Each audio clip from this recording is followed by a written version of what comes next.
Hello Voyagers, long time no speak. Just nice new t-shirt. Happy birthday, The Visitors.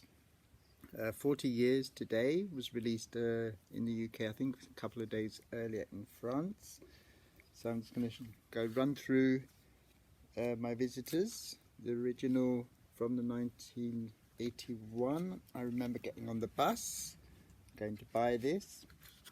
It's a very special album because when I put it on the turntable to play it, I thought, ooh, something's up. A year later, I managed to get some tickets to a show in the BBC called The Late Late Breakfast Show, which was like a Saturday night fun, silly thing. ABBA appeared on The Late Late Breakfast Show. It's that famous clip that everybody talks about, you know, the kind of atmosphere between the group, between Frida and Benny. I didn't sense anything at the time because I got tickets to go. I went with my friend Inga. She was a Swedish speaker. She drove, and I took my sister as well.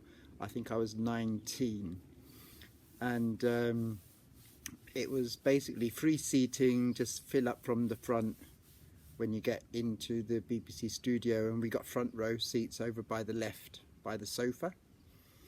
Very lucky. We had party hats on. Modern Romance was on, some other silly stuff, and then ABBA at the end. And they sat on the sofa and did the singles.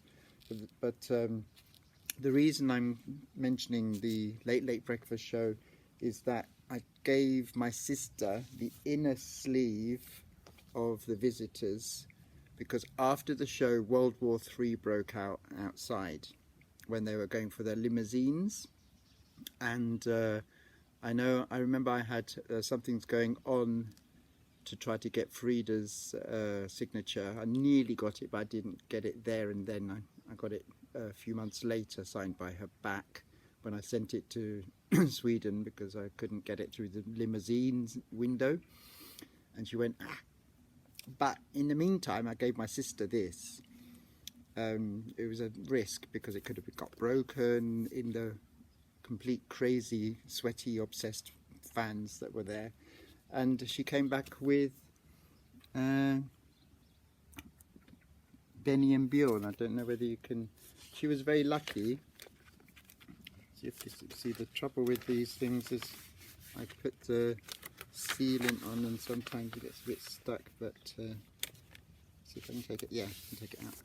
You can actually see there's Benny and Bjorn's signature on there.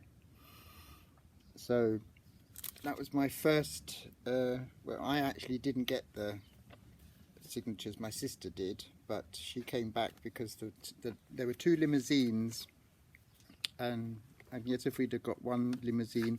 Benny and Bjorn were a bit neglected. Not many people were over by their limousine, so she took the opportunity and got Benny and Bjorn's signature on the Visitors inner sleeve, which I treasure. And I also remember, so if I can get it in now, I have to be very careful with this. It's a relic now. See if I can get this in. I'll put it in later. I'm just going to put it over here carefully. I also remember writing on a typewriter. Where is it? What happened when I went to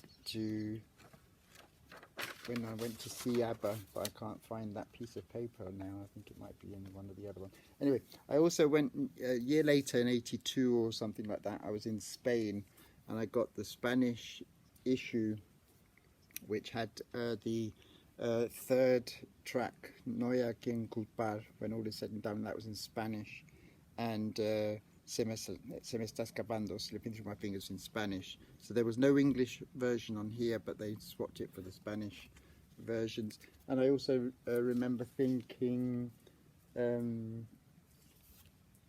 But there was a little bit something missing on the Spanish one, because it would have been nice to have the English versions as well as the Spanish versions, but that's the Spanish version on Carnaby. That's the Visitors version there. Also, when I was getting out and about in Clubland in London, I remember hearing the Visitors on remixes and very crude ways, because back then there were no computers to do any sort of editing or anything, so people used to do samples with tape machines and stuff, and they used to call it segue, which was like the overlap between one song and another, and so those kind of mixes were done by mainly the gay Heaven. I remember hearing the Visitors, and then they used to bring out these kind of compilations, and ABBA were on this compilation here, the Visitors. This is like an 8-minute long, very crude, you could almost see the joins, hear the joins during the song.